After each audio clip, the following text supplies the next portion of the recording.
नमस्कार दोस्तों, आज हम पढ़ेंगे दिल्ली सल्तनत काल। और दिल्ली सल्तनत काल में हमने जो पढ़ा कि गुलाम वंश, खिलजी वंश, तुगलक वंश, सैयद वंश और लोदी वंश, इनके बारे में हम देखेंगे। तो जो हमारा चैप्टर है संघर्षकालीन भारत, जो कि 1206 ईस्वी से 1757 ईस्वी तक का हम अध्ययन करेंगे। और 1757 ईस्वी तक में हमारे जो अब तक दिल्ली की गद्दी पर जो बैठे उन्हें सुल्तान कहा जाता था। और सल्तनत काल में जो वंश थे उनका जो क्रम है वो निम्न अनुसार है, जैसे कि गुलाम वंश, गुलाम वंश के बाद आया खिलजी वंश, गुलाम वंश के बाद आया खिलजी वंश, खिलजी वंश के बाद आया तुगलक वंश, तुगलक वंश, तुगलक वंश के बाद आया सैयद वंश, और सैयद वंश के बाद आया लोदी वंश, लोदी वंश।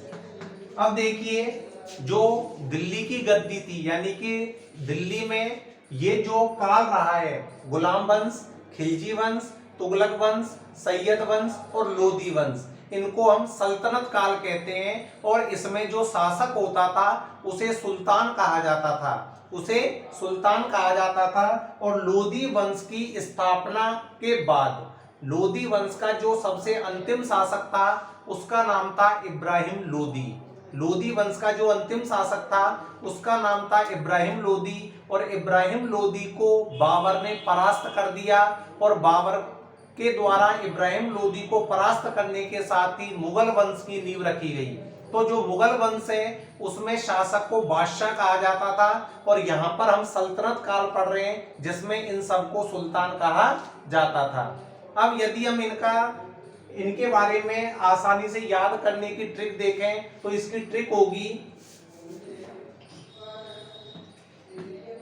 गुखी तुसेलो, गुखी तुसेलो, यानी कि गुलाम वंश, खिलजी वंश, तुगलक वंश, सैयद वंश, लोदी वंश। गुलाम वंश, खिलजी वंश, तुगलक वंश, सैयद वंश, लोदी वंश, ये हमारा क्रम है। और इसी क्रम के अनुसार ही इन वंशों का आगमन हुआ। और इस आगमन के साथ ही हम देखेंगे कि इस जो सल्तनत काल था, जिसे हम सल्तनत काल भी कहते हैं, इस सल्तनत काल के बाद शुरुआत हुई मुगल काल की। और मुगल काल से हम कहां तक का अध्ययन करेंगे इस चैप्टर में? 1757 ईस्वी तक का अध्ययन करेंगे। अब देखिए, इसके बाद हम सल्तनत काल में दिल्ली सल्तनत काल पढ़ते हैं। और दिल्ली सल्तनत काल, दिल्ली सल्तनत काल, और जो दिल्ली सल्तनत काल है उस दिल्ली सल्तनत काल में हमारा सबसे पहले आता है गुलाम वंश। गुलाम वंश, ये गुलाम वंश क्या है? हमने ये पहले के अध्ययन कर चुके हैं कि जो पृथ्वीराज चौहान था, पृथ्वीराज चौहान के साथ मोहम्मद गौरी का युद्ध हुआ। जब पृथ्वीराज चौहान का मोहम्मद गौरी के साथ युद्ध हुआ तो मोहम्मद गौरी ने भारत को लूटा, और लूटने के बाद वह उस सामान को इकट्ठा करके विदेश चला गया और अपने गुलाम या अपने दास कुतुबुद्दीन ऐबक को दिल्ली की सत्ता सौंप गया। और दिल्ली की सत्ता सौंपने के बाद दिल्ली पर गुलाम वंश की नींव कुतुबुद्दीन ऐबक द्वारा रखी गई थी। तो इसे गुलाम वंश को हम इलवरी या यामिनी या गुलाम वंश के नाम से भी जानते हैं। यानी कि गुलाम वंश को इलवरी, यामिनी और गुलाम वंश के नाम से भी जाना जाता था। जो गुलाम वंश है उसका जो सबसे प्रमुख शासक है उसका नाम हम पढ़ रहे हैं कुतुबुद्दीन ऐबक, कुतुबुद्दीन ऐबक। अब जो कुतुबुद्दीन ऐबक है इसका जो समय रहा है वो रहा है 1206 से 1210। इसका समय रहा है 1206 से 1210, यानी कि 1206 ईस्वी में यह गद्दी पर बैठा और 1210 में इसकी मृत्यु हो गई। तो 1206 में यह गद्दी पर बैठा और 1210 में इसकी मृत्यु हो गई। जो कुतुबुद्दीन ऐबक था, इसे लाख बख्श के नाम से भी जाना जाता है। इसे लाख बख्श के नाम से भी जाना जाता है। इसे लाख बख्श क्यों कहते थे? क्योंकि कुतुबुद्दीन ऐबक लाखों का दान देता था। लाखों का दान देने के कारण इसे लाख बख्श भी कहा जाता है।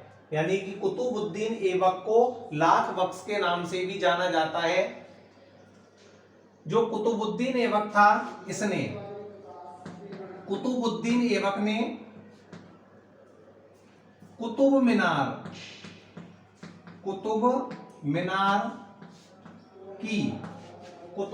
की पहली मंजिल का निर्माण करवाया। कुतुब मीनार की पहली मंजिल का निर्माण करवाया, जो किसकी याद में करवाया गया है? तो कुतुब मीनार की पहली मंजिल का निर्माण कुतुबुद्दीन ऐबक द्वारा करवाया गया, लेकिन किसकी याद में करवाया गया? कुतुबुद्दीन बख्तियार काकी की याद में। कुतुबुद्दीन बख्तियार काकी की याद में कुतुब मीनार का निर्माण करवाया गया था। और इसकी जो पहली मंजिल है, पहली मंजिल का निर्माण तो कुतुबुद्दीन ऐबक द्वारा करवाया गया, लेकिन इसकी जो अन्य मंजिलें थी, कुतुब मीनार की जो अन्य मंजिलें थी, उनका निर्माण इसका दामाद व इसका भतीजा, यानी कि इसका जो भतीजा था उसके साथ इसने अपनी बेटी की शादी कर दी थी। तो इसका जो भतीजा या दामाद था, जिसका नाम था इल्तुतमिश, तो इल्तुतमिश द्वारा इसकी अन्य मंजिलों का निर्माण करवाया गया था। यानी कि कुतुबुद्दीन बख्तियार काकी की याद में कुतुब मीनार का निर्माण कुतुबुद्दीन ऐबक द्वारा करवाया गया। अब देखते हैं आगे कि जो कुतुबुद्दीन ऐबक था, उसकी 1210 ईस्वी में पोलो खेलते हुए, जो खेल घोड़ों के ऊपर खेला जाता है, पोलो खेलते हुए घोड़े से गिरने के कारण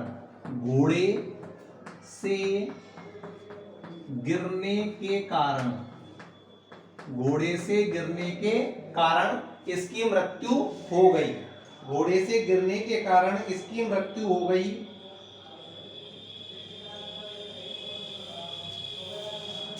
घोड़े से गिरने के कारण इसकी मृत्यु हो गई।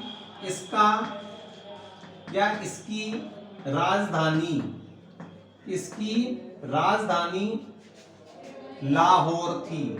इसने अपनी राजधानी किसे बनाया? लाहौर। इसने अपनी राजधानी लाहौर को बनाया। यानी कि गुलाम वंश में 3 शासक हम देखने को मिलेंगे। सबसे पहले आता है कुतुबुद्दीन ऐबक। कुतुबुद्दीन ऐबक के बाद आता है इल्तुतमिश, और इल्तुतमिश के बाद उसकी पुत्री आती है रजिया सुल्तान। तो हम इन तीनों के बारे में ही हमारे इस सिलेबस टू अकॉर्डिंग अध्ययन करेंगे।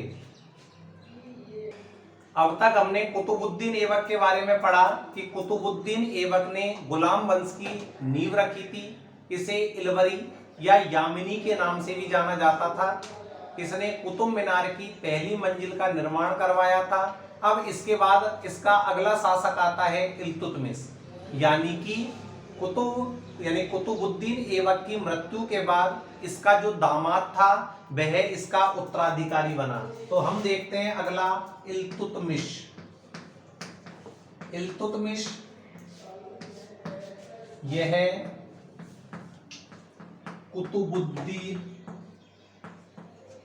कुतुबुद्दीन ऐबक का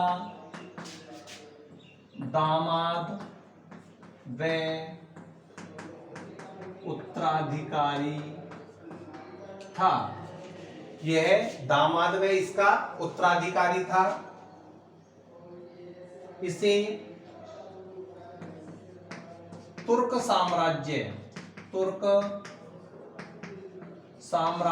का वास्तविक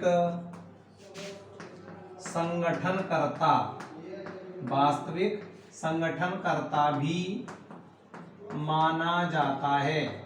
यानी कि इल्तुतमिश के समय में ही तुर्क साम्राज्य को संगठित करने का कार्य किया गया था। अब तुर्क साम्राज्य को संगठित करने का कार्य इल्तुतमिश के समय में क्यों हुआ? क्योंकि कुतुबुद्दीन ऐबक बहुत कम समय तक ही जिंदा रहा। यानी कि 1206 ईस्वी में उसने गुलाम वंश की नींव रखी और 1210 में पोलो खेलते हुए या चौगान खेलते हुए उसकी मृत्यु हो गई। तो इसे तुर्क साम्राज्य का वास्तविक संगठनकर्ता भी माना जा सकता है। 1226 ईस्वी में इसने रणथंभौर इसने 1206 ईस्वी में रणथंभौर और 1223 ईस्वी में मालवा पर आक्रमण कर किसे जीता? भिल्ला दुर्ग को जीता। यानी कि इसने 1223 ईस्वी में मालवा पर आक्रमण कर भिल्ला दुर्ग को जीता। इसके बाद हम देखते हैं कि इल्तुतमिश ने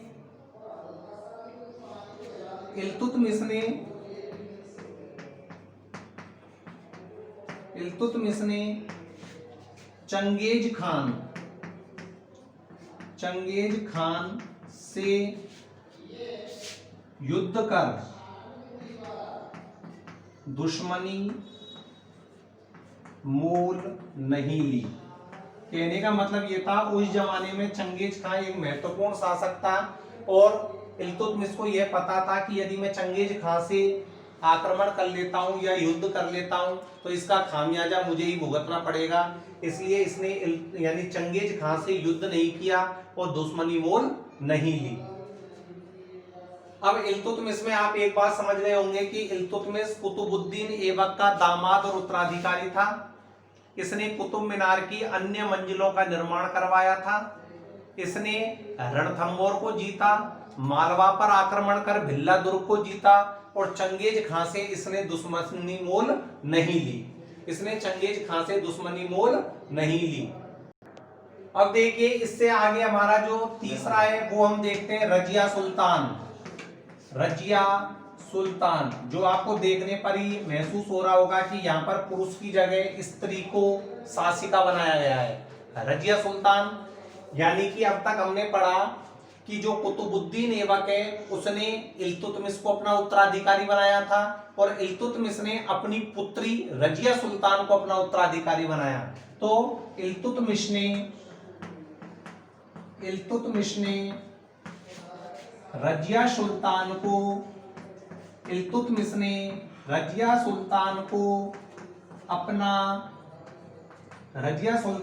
अपना उत्तराधिकारी बनाया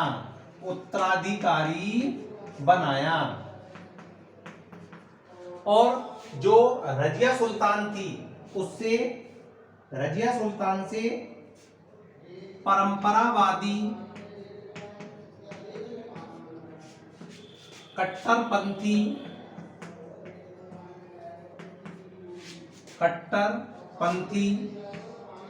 तुर्क अमीर नाराज थे। अब देखिए, परंपरावादी कट्टरपंथी का मतलब होता है ऐसे लोग जो पुराने ख्यालों के होते हैं और जो अपने धर्म को लेकर कट्टर होते हैं। तो परंपरावादी जो कट्टरपंथी तुर्क अमीर थे वो रजिया सुल्तान से नाराज हो गए, और रजिया सुल्तान से नाराज होने का एक सबसे बड़ा कारण ये था कि पुरुष की जगह महिला को शासिका बनाया गया था। रजिया सुल्तान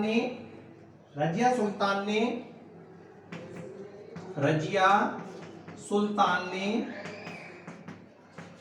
पर्दा प्रथा का त्याग किया।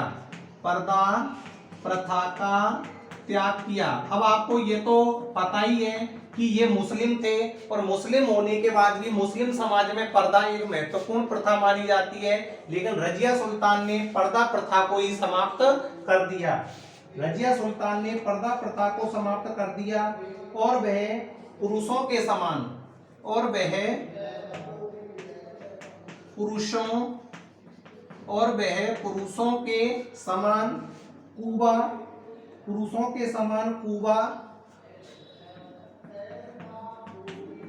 कुबा यानी कोट व कुलाहे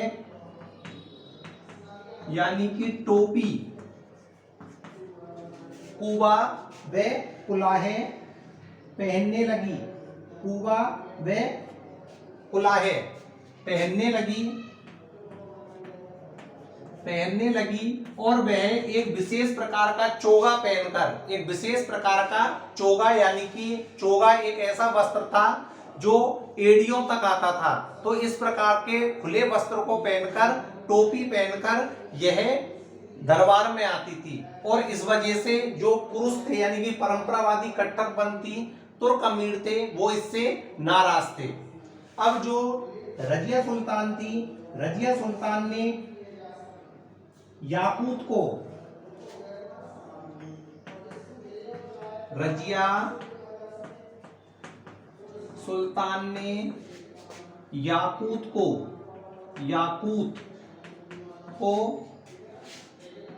अमीर आखुर का मतलब होता है अश्वशाला का प्रधान नियुक्त किया। अश्वशाला का प्रधान नियुक्त किया।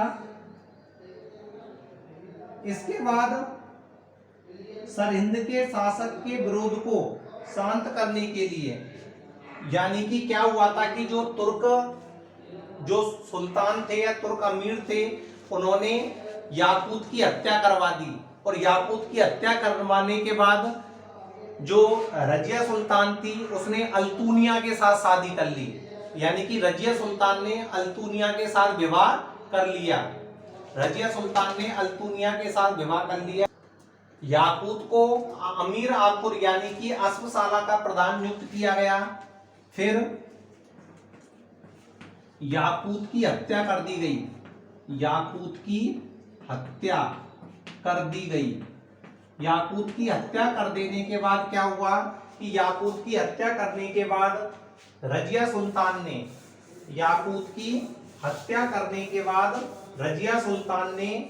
अल्तुनिया से विवाह कर लिया। रजिया सुल्तान ने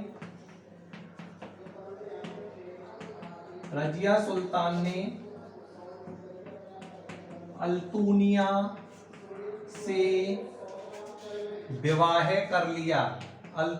से विवाह कर लिया।